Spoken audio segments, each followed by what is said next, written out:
everyone, and welcome to the Culture Cast. I'm Chris Dashu, and I'm joined by two folks who I keep pairing together because, hey, we seem to have pretty good conversations, the three of us, talking about everyone's favorite pulp writing critic, Mr. Cullen Gallagher.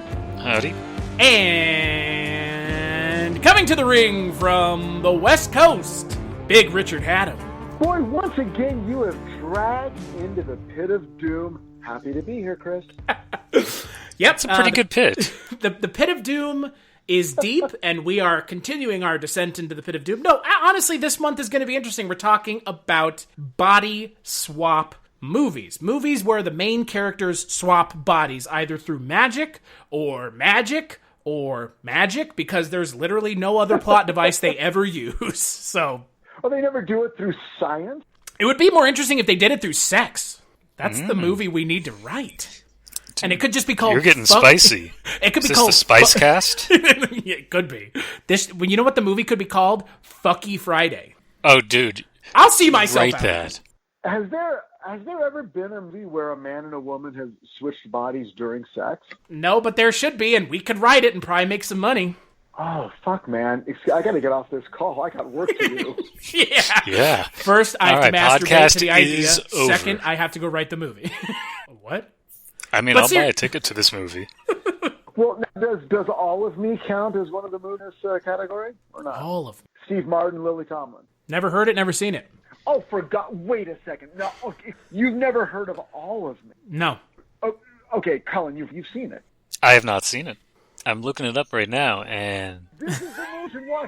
This is not a traditional body movie. The concept of the movie is that Lily Tomlin dies, spirit goes into Steve Martin, and she controls the right side of his body, and he controls the left side of his body. Fuck, this sounds good. It is... It's a movie, it's, still made 30 years ago, so there's, it still feels like a movie of the era. But Steve Martin's performance, there are moments that are, I think he may have been nominated for an Academy Award. There are moments of physical humor as the two sides of his body are at war with each other that are just unbelievable. They're magic. That's one you should check out. But that's not a body swap movie. No, I mean, I guess not. It's a body possession movie kind of thing. Which is like its own thing, right? Because there is... Well, that's it's the weird... January. January is going to be a lot of fun, and we'll talk about what we're doing. Not on the podcast. I don't want to tell anyone yet. But... the weird thing is, before we talk about Like Father, Like Son, it is weird because you get into this interesting conversation when you talk about body swap and what's body swap and what's not. Not that I'm saying that there's body swap film scholars out there, though there might be. I don't want to say that there's not. The idea that, in my mind, what you just described to me is not body swap in the same way that the movie we're about to talk about. It's like a variation. It's like a subgenre within the genre. As is Big and 13 going on 30, right? Right, yeah, and 17 again. And Best Friend from Heaven. Is that the one where Chevy Chase is a dog? It's the movie where Chris Christopherson voices a dog. Oh, that's right. You've talked about this before, and I brought up the Chevy Chase dog movie when we talked about it then. I really want to see this movie. Maybe when I get back to drinking, maybe that's when I should watch it. When do you get back to drinking? I think it's going to be when it's safe to go back to bars in New York. Oh, so you got like another year and a half? Wait a second. So you don't just drink at home for the hell of it? I used to. I took a break 6 months ago, kind of by accident, and it was just too hot to drink. It was one of those days, and we hadn't installed AC yet. And so I didn't drink for a couple of days, and instead of staying up till 5 or 6 in the morning watching I was going through every Chuck Norris movie in order. All of a sudden I started to fall asleep until like 5 or 6 in the morning. I started to fall asleep at like 9:30 or 10 at night. And it was the first time in basically most of my life that I was actually getting like 8 hours of sleep and sleeping from like 10 at night to 6 in the morning. And I started to be able to wake up and have like new ideas for songs, started to get back to writing. I was like, oh, wow. That's amazing. But drinking is great. I have not. This is just like I had tried stop drinking in the past and it had not helped. I'd gone to doctors, but like something clicked, and so I'm just writing with it, and most of the songs I'm writing are about how much I miss bars. I seriously, I was talking to my girlfriend about it tonight. Like, I think once we can go visit our friend who's bartending, I would love to just get, she works at a bar where it's, you get a $3, $3 Budweiser or something. Just like, I would love to sit there, drink a cheap, cold beer, hang out for a couple hours. And look around and not have to worry about fucking getting sick. Yes. So I think that's going to be it for, like, personally me. Like, it's not, I don't think it's be permanent. It's just like, it worked out for this. It's helping me stay focused and slightly less anxious. But. That's great. I support that totally. I think, whatever works. And it's funny though, how like the times you consciously tried, you kind of hit a wall, but then it sort of happened unplanned and was a smoother transition. I don't know what that says about the human condition, but it's interesting to me, and I'm glad it worked out for you. Yeah, no, I mean, I thank you, and you're totally right, because I feel like in the past when I have tried to, it's just like, even when I had tried to cut back to one beer night, it's like, oh my god, it's my one fucking beer. But this time it was not hard for me. It was just like, I still have beer from that week sitting in the fridge. Wow. Yeah. Yeah. I've heard people, they'll get the flu or they'll kind of get sick. So for a few days, they kind of fall off their drinking schedule, as it were. And then when they feel better, they don't pick it right back up. And it's that same kind of thing. It's like, oh, yeah, I didn't do it when I was sick, and now I'm better, and I just never really felt like doing it, and so now I've been off it for a while. And they don't, and it's not connected to necessarily, I will never do it again.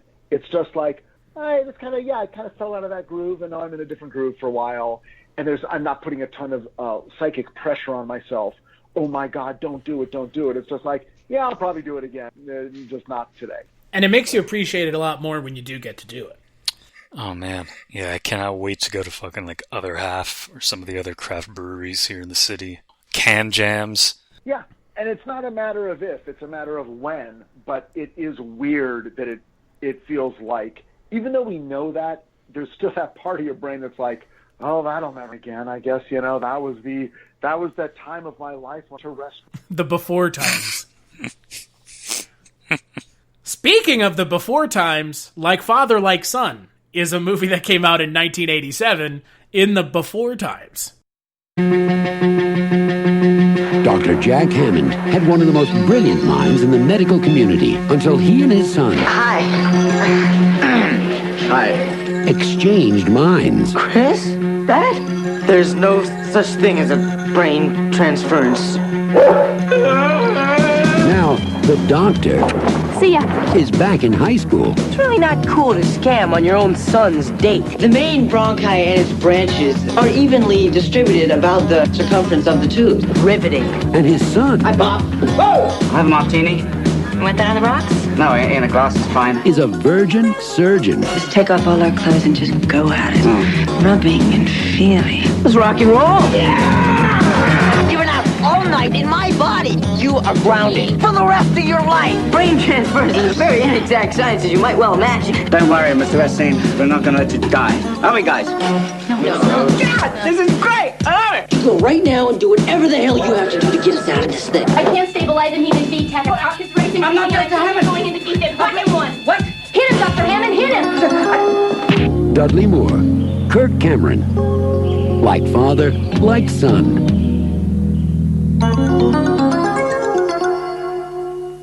It is a pre-COVID movie. A lot of things are. Almost everything is at this point, aside from like Tenet. So let me put it this way: this movie came out in 1987 so hard. Yeah, it is boy. It's an advertisement for 1987. Like the Motley Crue album came out that year. They have a ton of really dated music like Aerosmith and Wang Chung, both bands I actually like, but anytime I hear the songs in this movie, I'm like, yep, those songs are from that time. They have a great Ramones song, though. Somebody put something in my drink. That's true. So I'm curious, Richard. That's all right. I'm curious, Richard, what did you think of Like Father, Like Son, and was this the first time you'd watched it? It was the first time I'd seen it. I'll just circle back really quickly to the 1987-ness of this movie. I mean, it really, like, I'm not one of those guys who will make that kind of comment, like, oh, this movie was so 80s, or oh my God, the 70s are calling, they want their flares back, or things. But to segue into my opinion of this movie, it was so artlessly done that there was almost nothing else noticed in this movie than the haircuts that the women had and the amount of shoulder padding they were hauling around. This may be the movie that I like the least of all the movies that you have. I mean, Night on Bear Mountain I enjoyed more than this. This was a truly bad movie, in my opinion, because it never made a good argument for its own existence. There was no point where I felt like, well, I get what they were trying to do, but for some reason they just couldn't get over that bar. I don't even think they were really trying to do anything. There seemed to be really no reason for this movie to exist. Having said that, there was one thing I would compliment about the movie. Shall I say that now, or shall I hold on to that card? I would wait. If there's only one, let's. It's gonna be a short podcast. Yeah, it's gonna be a real goddamn short podcast. I liked one thing about this movie. Bum ba bum ba bum bum. Drum, cymbal, and we're out. I'll hold on to it. What about you, Cullen? I know that this was the first time you. This was the first time, and I won't disagree with Richard about most of that, but I still found it a delightful movie. It was really silly, kind of dumb, but it moved very quickly. And I liked Dudley more. I thought he was really funny in this. It didn't belabor any of its lack of logic. It didn't belabor anything about it. And maybe it's just like I'm, trying to finish my, dissertation, my graduate dissertation this week. So this was really nice relief for my brain. I enjoyed it. I watched it a second time this afternoon, and it's like, I feel like, this is something, I don't have cable anymore, but it's like, I could see this being on TNT or some other cable channel, walking in at 3:30 in the afternoon on like a Sunday, and it's on, and you walk in 3/4 of the way, and you watch a few minutes. It's a very, to me, it was pleasant. Oh, I thought of a second. Okay, I got two things. Dude, you can't make this podcast any longer. Yeah, right? If we're lucky, we'll be out of here. Right. Well, it's already been 14, so so there you go. There you go. Perfect. Chris, what did you think about this movie, and was this your first time seeing it?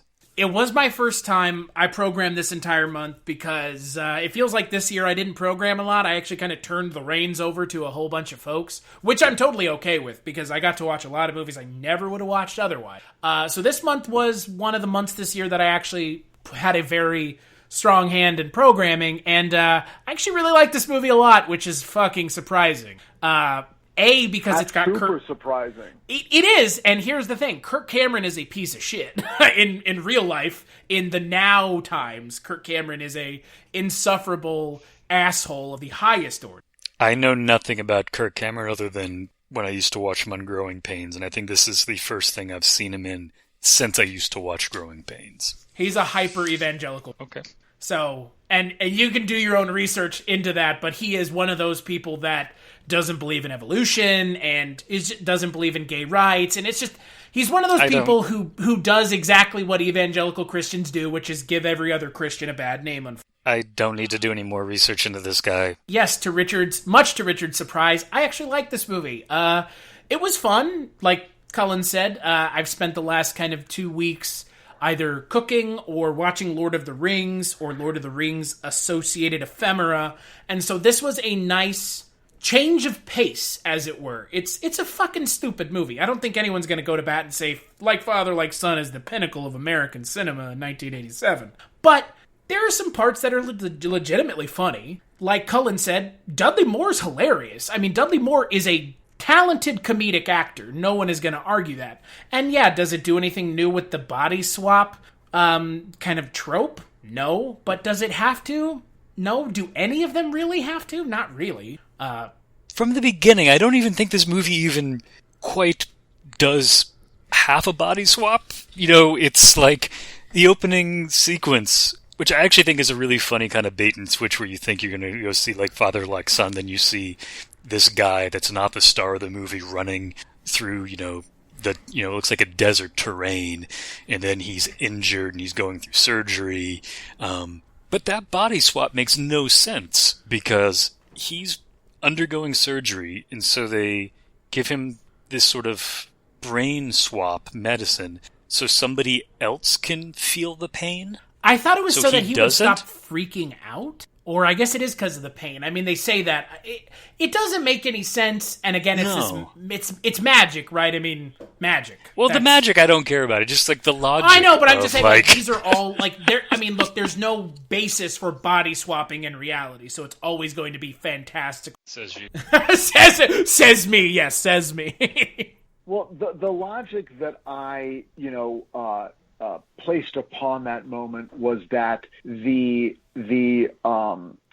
person, and I don't know if this person was supposed to be Native American or if they were borrowing from a Central American culture, what exactly where we were supposed to be, but I think the implication was that the person who went into his body did that quite often for other people and had reached a point of like, a sort of Zen level of like, I can go into an injured body and not be immediately consumed with pain to the point where I'm thrashing around. And so this is my gig and I'm good at it for whatever reason. And that's that.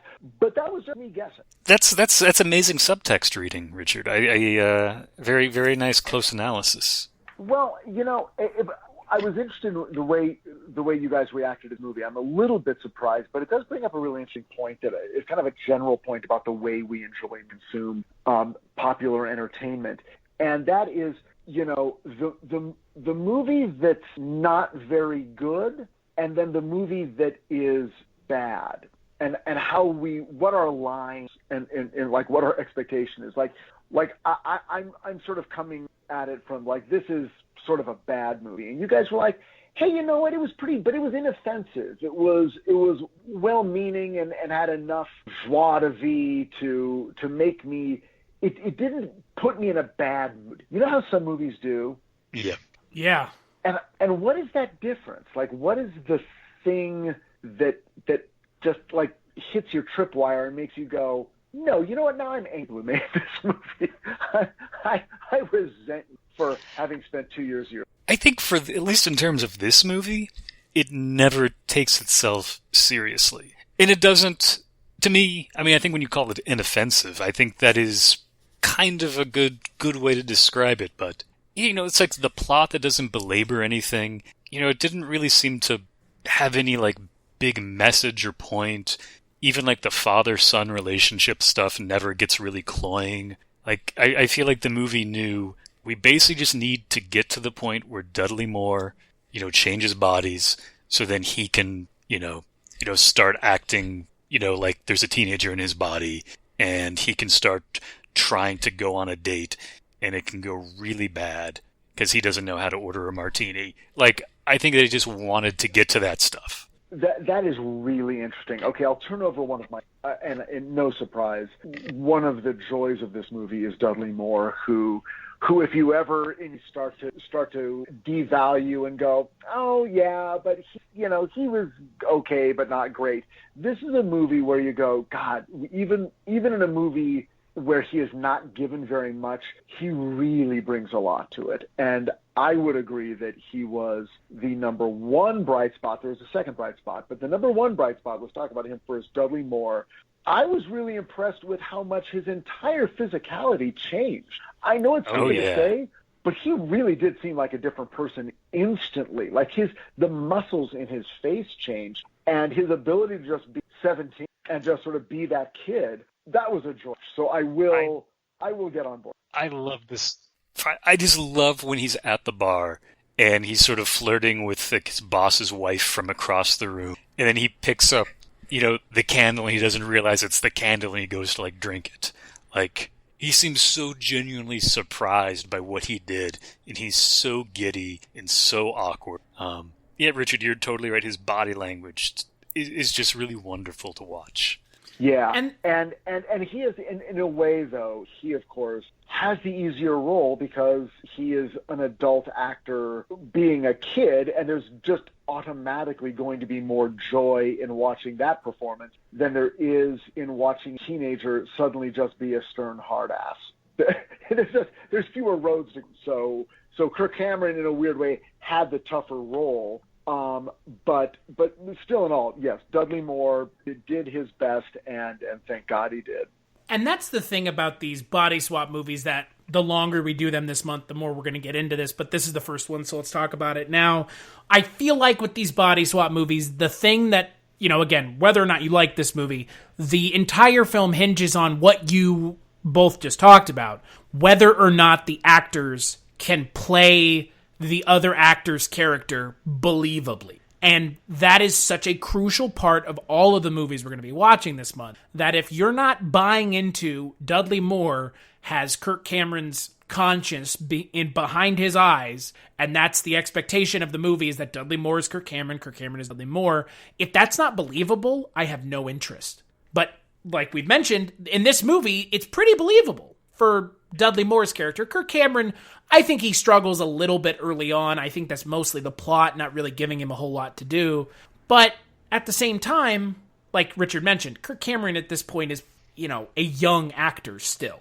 And he may have been, it's hard for me to remember exactly where Dudley Moore was on his sort of star trajectory. I don't think he was at the pinnacle. Maybe he was coming down a bit. Arthur, of course, for me, is his best work. He did many, many, many, many, many movies after that were fairly unremarkable, like this one. I just don't know how far down the road he was. And I don't know what if Kirk Cameron was considered a big get at this point. He would have been, because this was 2 years into the Growing Pains run. Which makes you think that, and maybe they were hoping he was going to be the next Michael J. Fox, pluck him off TV and he'll this will be his Back to the Future. But I got to tell you, and please excuse me for being the Hollywood douchebag right now, but these guys, each one of them, I guarantee, were not in the list of the top 10 people they wanted for either one of these roles. I promise you that. And that this was done, especially on the side of Dudley Moore, for what I assume and pray was a big paycheck. And I think the reason for that is because at the time movies like this were getting made, actors were choosing films based on material. And so now I'm going to be an even bigger Hollywood douchebag and say that as lovely as some of those performance moments were from Kirk Cameron and Dudley Moore, I really think the script and the directing were below on I can't imagine a person sitting down and writing this movie thinking, well, yes, there have been other body movies, but this one will be unique for this particular reason. It's not like they had the stars ahead of time. So why was this project put on paper? And I'll go one step further in my complaint in saying that when you do a movie like this, the real joy, like you've got to, as a writer, you've got to come up with it. You can't just go, well, Dudley Moore will be. You've got to put something on the page, and usually what that thing is built from a series of setups and payoffs.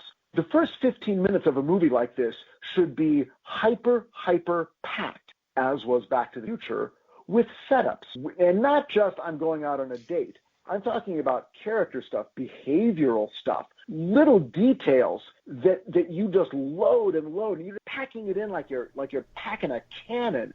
So when you finally fire it, you've got enough material to fly over the next 80 minutes of your movie, where literally every moment should be a payoff.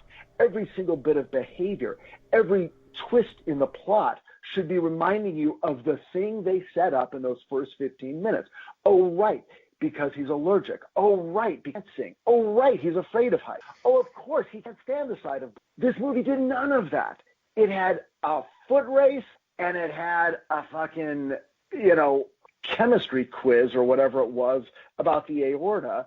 It just was so lazy, it enraged me from that point of view. And I think that's what triggered my tripwire and just made me go, you know what? No, you shouldn't just depend on Dudley Moore. And you know who agrees with your opinion in making this film angry?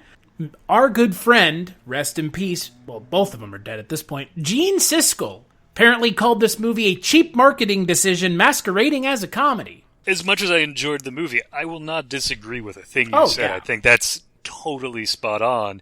But regarding the marketing decision, I wondered, did like MTV or some like record companies give them money? Because there's a lot of really good music and a lot of MTV.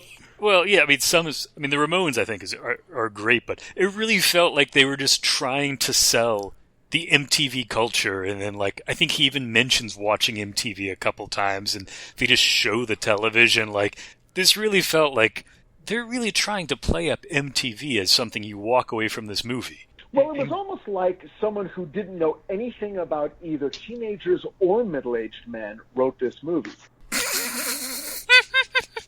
That's fucking good. Grasping at signifiers, and it's like, okay, well, a teenage boy will play the air guitar. Well, we know that, so let's do that about it. And they watch a lot of MTV, and they're super horny. And by the way, look, not that it was one of the two things that I liked, but well, I'll tell you really quickly, the second thing that I liked was Sean Astin, because he also got a lot of laughs. Because why not? It's fucking Sean Astin, and he was in the last movie we talked about, and the last movie we talked about was Lord of the Rings, and he was awesome in that, too. Yeah, he's great, and he did his job here, but I love the scene where they go to the woman bar, where every patron is a woman in a tailored suit. They are the only two men in the woman bar. What the fuck place are they? Where the women are just hanging around waiting for a middle-aged man and a 16-year-old to walk in so they can glare and wiggle their eyes. Did Sean Astin's character write this scene?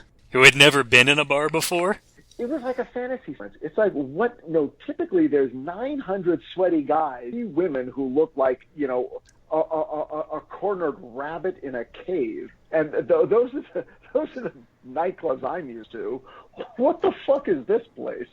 I have a place that doesn't exist in reality. Sean Astin, like Cullen just said, Sean Astin's character, that scene. Apparently what people do is drive around LA in a convertible or a Jeep and stand up in the passenger. Apparently that happens a lot, because it happens consistently in this movie. You're saying you don't do that, Richard? No, oddly, not only does it not, I've never done it, I don't see anyone else doing it, and never did. So that's... You just crushed my illusions of what LA is like. I know. There's no woman bar, and there's no a bunch of thing up in the passenger seat, feeling really excited about. So the next thing you're going to tell me, that CD that he keeps playing on the date, which is just someone like squealing a guitar with no song, you're going to tell me that that's not what rock and roll is? Yeah, I'm going to go. I will go that far and let you know. Like that thing that he puts on when, like, the woman asks for music. I'm just like, no fucking CD sounds like that. It almost sounds like it's like Eddie Van Halen, R.I.P., like wanking off on his guitar, like, while they're just like setting up the mic. No one listens to that rock and roll because that doesn't exist. It's not music. It's like some Guitar Center bullshit. Yeah. And I mean, again, rock and roll music was approached from, I will say, an outsider's perspective, like, oh, the kids are into this, and put some of that stuff on the soundtrack. So yeah, that did not earned or particularly well integrated. But anyway, yeah, Sean Astin looked like he was having the time of his life, and so he carried me along, and the scenes that he shared with Dudley Moore, of course, became the highlights of the movie because they were the two best things in it. They really were. Yep. No disagreement. My favorite scene in this entire film is the scene where Dudley Moore, who is Kirk Cameron in Dudley Moore's body, goes into this meeting at his hospital that he works at, because Dudley Moore is a surgeon, just a surgeon, not a specific kind of surgeon, just surgeon. I am a surgeon. And they're having like a meeting, and all of the staff of the upper up hospital staff are there, including Patrick O'Neill's character and Catherine Hicks's character. And for some reason, Kirk Cameron as Dudley Moore is lights a cigarette, and then he's also got gum in his mouth. and he's chewing gum with a cigarette, and then he puts the cigarette into the ashtray, and it lights the ashtray on fire. I was laughing the entire time. He takes the cigarette out of his mouth, and there's bubble gum on the end of it. It's disgusting. It's amazing. It is vile but hilarious. It's the physical comedy that the film is missing. It shows it in one scene, and I'm just like, man, the whole movie could have been like this. Watching him struggle to light a cigarette because he doesn't know how to do it, and then he winds up lighting it from the middle, and he's just like choking it down. He doesn't know how to smoke it. It's funny as hell. That's a great scene. Yeah. It's probably, again, it's my favorite scene in the movie, but it's one of the scenes in the movie that's genuinely funny. It's not trying to be funny. It's just funny. The situation they're putting the characters in, what they're doing is funny. There's no struggle to mine humor from that scene. And the unfortunate thing is there are scenes in this movie where it's like they're trying to get humor from it, and it's not funny. Before we get to the bad part, my favorite scene is the date rendezvous. When the boss's wife shows up at Dudley Moore's house, and she wants the mood music, so he puts on that guitar wanking. She wants a drink, so he goes and gets a couple Budweisers and puts a candle on the table, or on the tray, and then the candle falls over. The couch lights on fire. He tries to put it out, and with a fire extinguisher, and tells her, "Oh, it's almost out." And then he pushes the whole thing through a glass door. He doesn't even try to open it. He just pushes a fucking couch through a glass door and shoves it into a pool. "Oh, it's almost out. I'll get it out." It's so stupid, but just the look of conviction on his face, like, I'm doing everything right. I'm putting on the mood music. I'm getting a couple beers. I'm going to put out this fire. I'm just going to push it through this door. I'm totally cool. And the funny thing about, I would say, a lot of the good scenes in this movie have nothing to do with Kirk Cameron. Correct.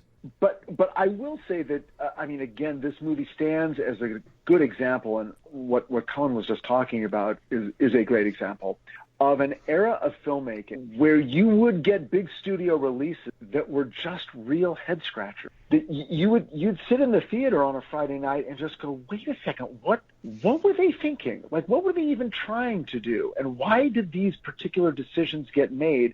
And was there no one standing around going, whoa, wait, why are we doing this? Why is this happening in the script? What are we?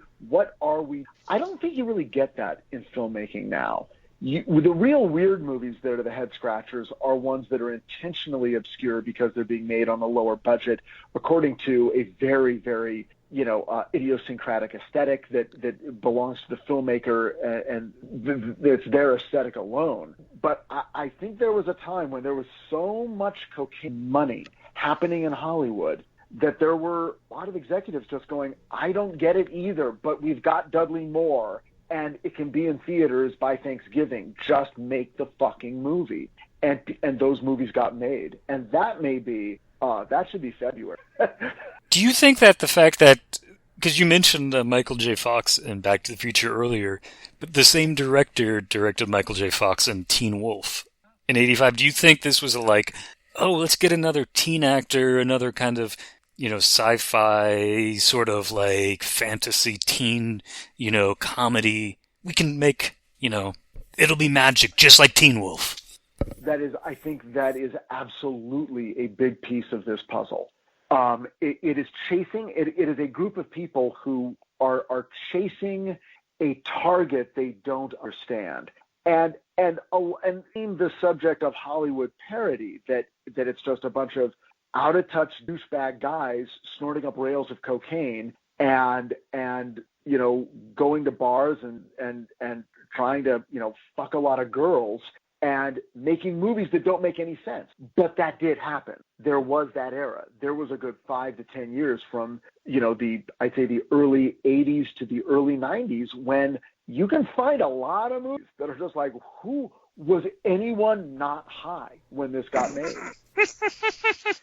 And literally just saying, look, this guy made Teen Wolf. It's like you said, this guy made Teen Wolf and had a teenager, and that's his thing, and that made money, and let's do it. And by the way, guys, this movie was made for $10 million and made $36 million.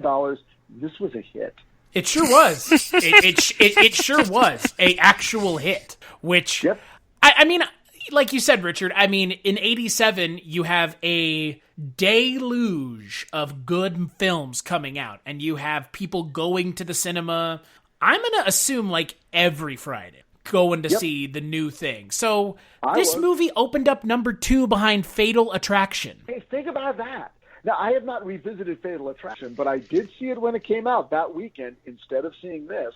And that's Adrian Lyne or Adrian Lynn, however his name's pronounced. And, that guy, he's got some filmmaking chops. And, you know, it was a better movie than that. Do you think, Richard, your life as a film writer would have been different if you had gone and seen this as opposed to Fatal Attraction?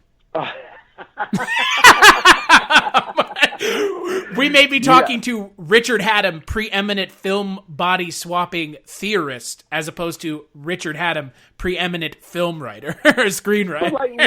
Like you guys, I was no different. My taste has not changed. I watch movies that I watched in 1981, and I watch them now 39 years later, and I typically have the exact same opinion. I mean, it's like, that movie was great, or there's something fucked up about this movie, and it's just not working.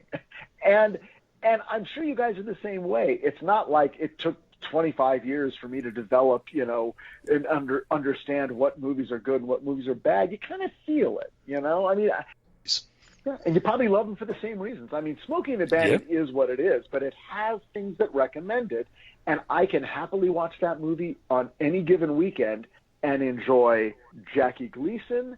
Oh, he's so... Mm-hmm. Right? Oh, Jackie Gleason's...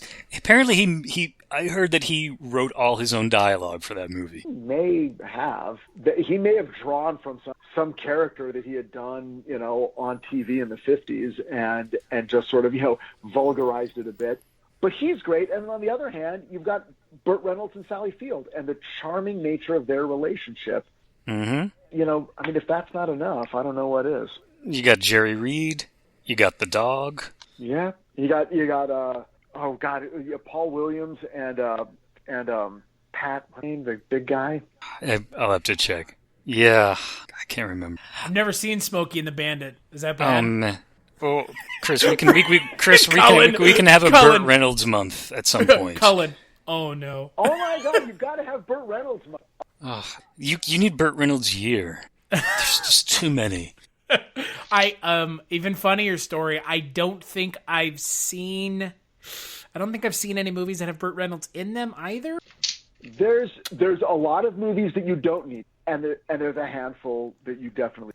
I've seen that episode he was on of the X-Files, though. That's a thing. That I need to see. It's pretty good, actually. You know what movie I love? I'm just checking to see what year it came out. Okay, it was the following year. Switching Channels.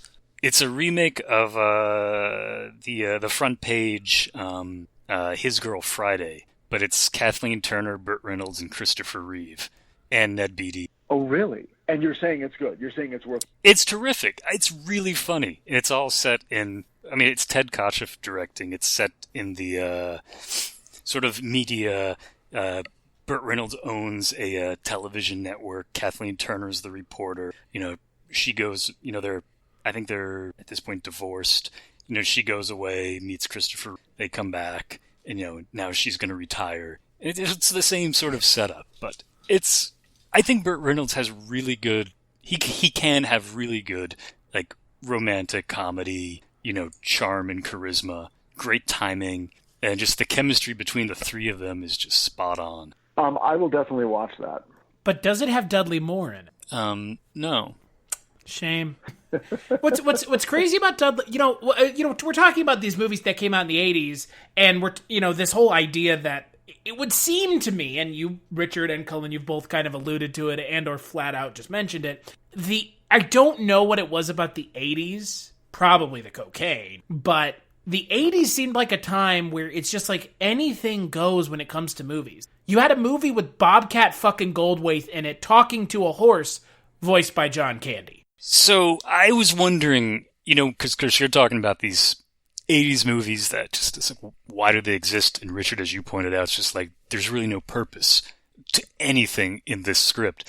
And it sort of reminded me of like early 60s Hollywood movies when, the Hollywood studio system's in decline, like even like the economy of actors, they're not tied to contracts anymore. They're all free agents, at this point. Studios are going bankrupt, and they're just sort of throwing money into things being like, is this going to work? They're sort of just like taking tropes, stories, ideas from years before, and it's just like, let's just do it again. Let's see what happens. And sometimes it works and is kind of genius, and sometimes it's just like a real head scratch where it's like, there's tons of big names in this, there's a lot of money, why? And I think you're spot on. I can tell you that there was no sense that anyone knew, okay, this is reliable, this is what we can rely on. At the time in the 80s and into the 90s, what they relied on were stars. That was still the thing that could drive a movie. If a big star wanted to do something, then that movie got made, even if the script was incomprehensible. And we've seen those movies. But there was so much money being made, and people were becoming ridiculously wealthy, and the studios were still more or less privately owned operations. They were not owned by giant corporations that just considered them an arm of their overall financial strategy, and that it had to answer for itself somehow. They were just answering to themselves, and so their answer was, try it. We don't know. We sitting on a gold mine. So try it. Just keep trying things, and pretty soon one of these things is going to work. And so you got a lot of movies that were shitty, but you've got other movies that were really fantastic. What works in Hollywood now, or the driving force in Hollywood now, are two things: genre films and existing properties, because that is what they now depend on. But it's a much more conservative business, and they're just not developing as many movies or making as many movies because the sudden upside isn't there anymore. And they also can't depend on stars. So it's not like, well, you just throw Tom Cruise in something and it'll be a hit. That is not the case. So it's a different, in other words, all of which is like Father Like Son got made by a very different film industry than we have now. And in 1987, it is not surprising at all. No one was like, well, this doesn't make any sense on a poster. Everyone was like, yeah, who knows? That could be the biggest hit of the summer. We just don't know. Well, it premiered second next to Fatal Attraction, so it was a hit enough. It was enough of a hit. It didn't make, crazy monster money. It didn't change anyone's life, but I guarantee you no one got fired Monday morning. It did fine. The reviews were terrible, and the movie, in my opinion, not great. But no one thought it was a big stinker. I'm sure it hurt them. I'm sure there were bad feelings, and Dudley Moore was made sad that he did not get good reviews. But otherwise, no one lost money, so no one got fired. This reminds me of, because I think I've already referenced this in an earlier episode, but it's about when Michael Caine was working with Steven Seagal, where he just said, like, I made the cardinal mistake. I knew this movie would, I shouldn't have gone to where it's cold. I should have taken a movie where it would be, like in the Bahamas or somewhere where it'd be a nice, lovely vacation. Just like Dudley Moore. I guess maybe the best thing we can hope for is that he got paid decently and that it was close to where he was living, so he didn't have to drive. He didn't have to suffer through too much traffic. Well, the Michael Caine-Dudley Moore comparison is not off base. British actors, they work. They just want to work, and they'll do. They're not really worried. I mean, Michael Caine was never sitting around crafting a career. Frankly, neither was Dudley Moore. Dudley Moore didn't expect to be a huge star. That was very unexpected for him. When he broke out in Foul Play, which was his breakout film, it was totally unexpected, and it made him a star. And then he got to do 10, and then he got to do Arthur, and this was all found money for him, and he wasn't going to turn that up and say, no, I'm going back to London stage. He was like, fuck it, I can make millions out here, and I can make a bunch of these movies, and he did, and God bless him. Some of them are good. Well, and again, to your point, Cullen and Richard, like, this movie probably wasn't too much work for Dudley Moore. Like, there's no way that it was. Oh, you get to, like, pretend like you're 17 for an entire film, and run around and do physical comedy and pratfalls and shit. Like, come on. Yeah. That's an actor's dream. Again, on top of everything else, clearly filmed in LA. So yeah, he wasn't traveling to a cold. yeah, exactly. Like, I get to live in the city I already live in. I probably get to wake up at whatever time I want because I'm the big star of the film, show up. And, I make some money. I go home and live in my actual mansion and get to walk around in a fake mansion all day. And I gotta say, for his performance, it's convincing. Like, he does, it's, maybe it's not a half-assed performance from him. He delivers the goods. Look, I think Kirk Cameron is trying too. He's just got less chops, and the role's not. Yeah, I think you are totally right on about the writers didn't give him much, if anything, to work with. Like that track sequence kind of begins. You can't even figure out what the point of the track sequence is because it begins almost as sort of like tragedy. He kind of fumbles. He doesn't, know the rules. He doesn't pick up the flag at the right, or the pipe at the right place. And then it gets really serious and so much slow motion as he's running. It's like, wait, how did this go from being pathetic to being like dramatic? Well, exactly, because you're again 100% correct. The film grammar that's being used is not comedy. It is like there's no other physical way to respond to that other than, am I supposed to be taking this seriously and feeling bad? I'm not laughing. There's nothing funny about this slow motion and the music and every other bit of filmmaking craft that's going into this. None of it is signifying comedy. And then at the very end, he's laying on the ground. And I guess that was supposed to be a kind of a punchline. But that's the other part. Rod Daniel does not seem particularly adept at comedy filmmaking. The laughs to almost come despite his shot list. That's why this one was so puzzling. I think the movie works mostly when he gets out of the way and doesn't try to do anything, but just sets the camera up and goes, okay, well, in this sequence, Dudley Moore goes nuts, and there's a hot woman trying to sleep with him. Let's just let the camera roll. Then you're in better luck. Yeah, I think you're right. They just don't do that enough, unfortunately. Yeah. No. For some reason, this just popped into my head because it's one of my favorite scenes in a movie. And I guess maybe the only connection is, seeing an actor like Dudley Moore in a not-so-stellar production, but giving his all. I'm reminded of Charles Laughton in Abbott and Costello Meet Captain Kidd. And I think those Abbott and Costello movies are a lot funnier than Like Father, Like Son, and a lot better constructed, in large part because they knew, especially by that point, they had the model, they knew the type of humor, they knew the type of story.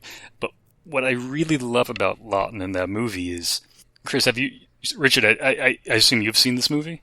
If I have, it's 40 years. I am a huge Abbott and Costello fan. I've seen most of their movies multiple times. This one, I don't recall. Chris, have you seen it?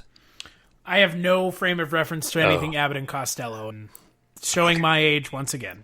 So anyway, they're hilarious. But maybe, Richard, correct me if I'm wrong, but I sort of feel like they are the focal point of the movies. The movies aren't built around having, strong supporting casts and, it's, cheap productions, but put them in because they're funny as hell. And with Captain Kidd, I guess Charles Laughton really wanted to be in an Abbott and Costello movie. And he had played Captain Kidd before, so he reprises the role here, which would have been something that the audience would have loved. But he's fucking Charles Laughton, and he gives a Charles Laughton level performance. He is just firing on all cylinders. And what I think is actually really remarkable about his performance is there's a scene where it's him and a younger actress, sort of just sitting across the table from each other. And she's obviously much younger. I feel like these Abbott and Costello movies, they were getting either, sort of inexperienced actresses and, actors seeing how do they appear on camera. Are they funny? Can we build them into, something else? And it's just such a wonderful scene between the two of them because he's such a giving actor. He doesn't hog the scene. Like, he really improves it.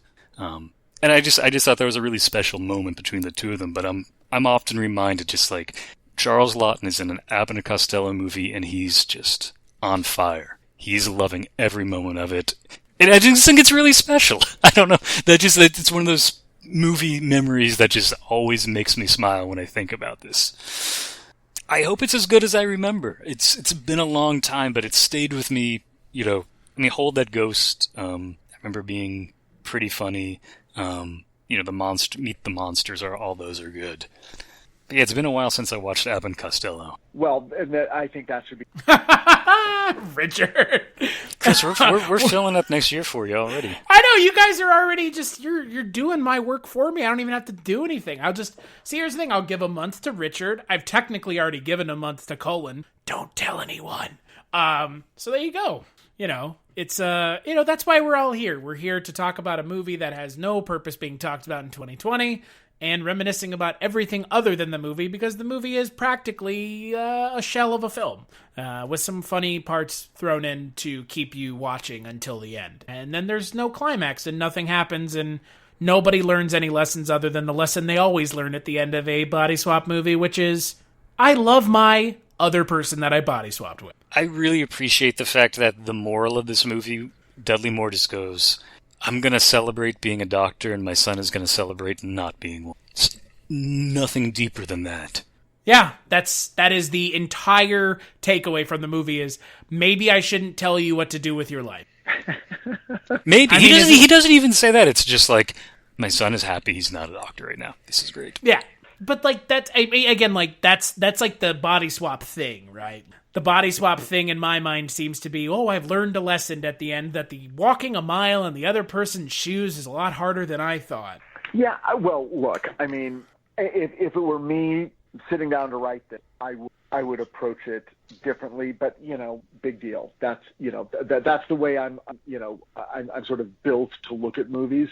The unexpected joy was the amount of commitment, because look, I mean, at this point, Dudley Moore did not have to work this hard to make his performance as good as it was, and then Sean Astin is just born to be, that guy, the guy you want to spend time with. So I came away with that. So I will give this movie, but not a second. Yeah. I mean, it's mildly entertaining and I would say relatively inoffensive. So all you can realistically ask for from a comedy no one's ever heard of from the 80s.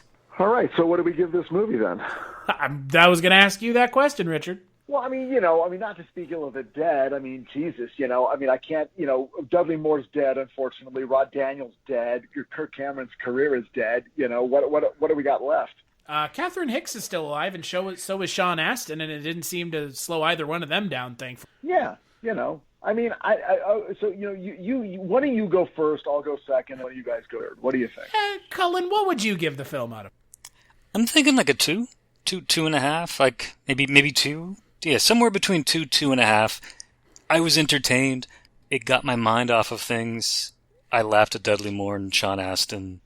My goodness. Okay, well, if you're giving it a 2 or a 2.5, and I liked it less than you, I'm going to have to give it a 1. And that's the lowest rating I've given any movie you've shown me, Mr. Stashew. I think you gave that movie we watched with Winona Ryder and whoever that other actor was, I think we gave that a lower rating than this. Really?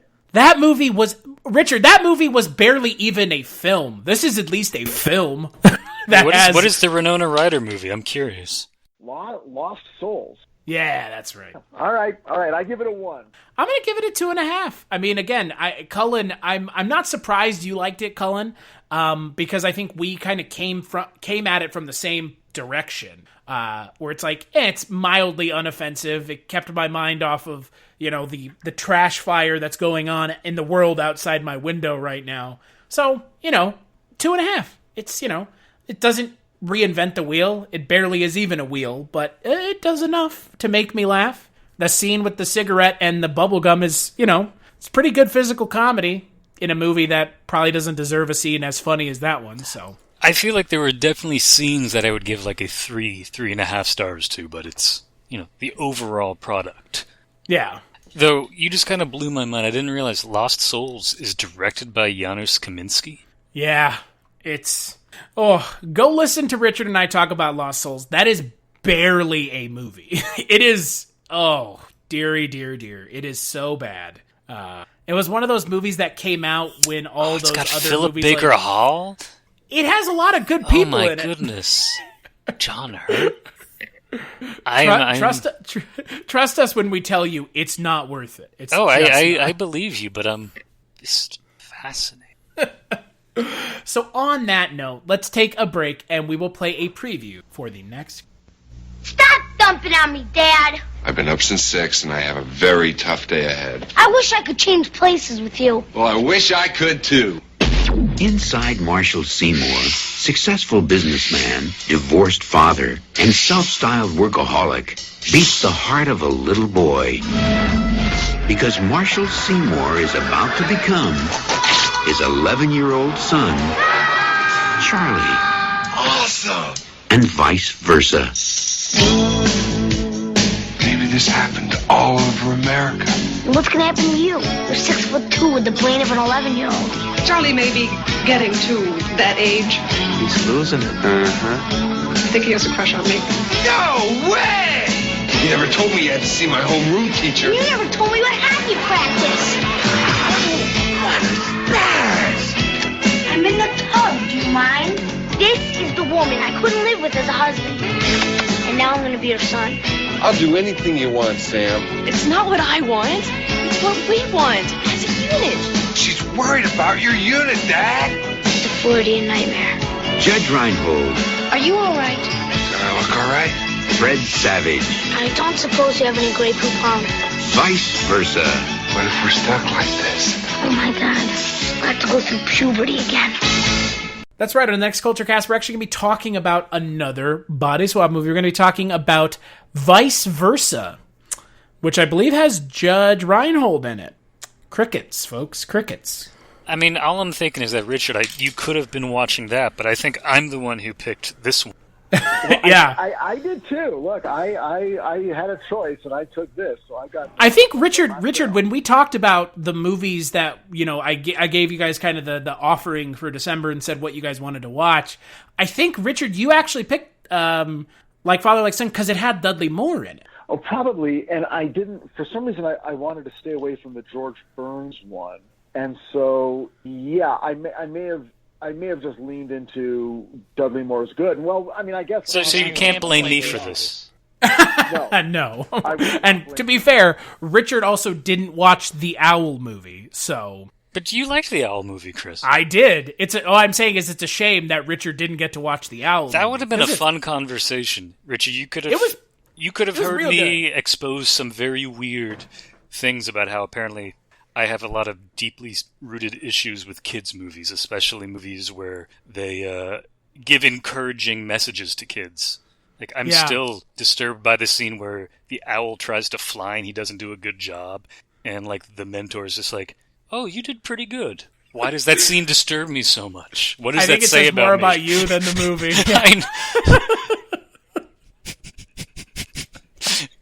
Chris, but you know what they say, Richard? You skipped that podcast and you got the outcome that you wanted, so it doesn't really matter. Yeah, that's right. Yeah, I won. I mean, look, I don't want to get political, but Jesus Christ, I did get the outcome. Thank fucking God. So, Richard, speaking of you giving your opinion on things, where can people find you when you're not square smack dab in the middle of the Culture Cast? You can check me out on Twitter, Richard Hatem, at Richard Hatem, and what I'm featuring recently on my Twitter feed, and this will be for the foreseeable future, certainly through Christmas, is hashtag Richard Hatem Book Club. I'm recommending all my favorite books, fiction, paranormal, entertainment, all of the ones I think are great. And so if you want to get into my mind and get a look at my bookshelf, check out my Twitter feed, and the hashtag is Richard Hatem Book Club. How many of them are Pat the 0. You son of a bitch.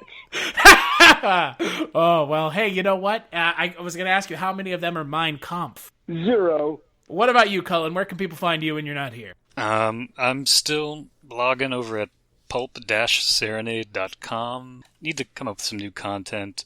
I have a piece this week at the LA Review of Books on Hard Case Crime's new anthology of Ray Bradbury crime fiction. I need to post a link for that on my blog. Yeah, that's kind of where I hang out, that blog. That's where I go. Well, and as for me, you can find me on Twitter at Christmas Claus. I did change my Twitter handle because, hey, casualty_Chris may not have been the best name during a pandemic, though to be fair, I didn't pick it because it was a pandemic. That's just, I podcast with Father Malone, and I had to give myself a stupid fucking name because he has the cool name, so I gave myself a stupid one, and now it's Christmas Claus, so doubly fuck me. So there you go. I mean, I'm not even the biggest fan of Christmas, to be perfectly honest. So you can find me on Twitter at Christmas Claus. That's where I post all the podcasts that I work on, which is a substantial number of podcasts at this point in my life. As for this podcast, you can find it on the internet at culturecast.com, on Twitter at culturecast, and on Patreon, patreon.com/culturecast. Big thanks to these two dudes for joining me, and we'll catch you on the next episode.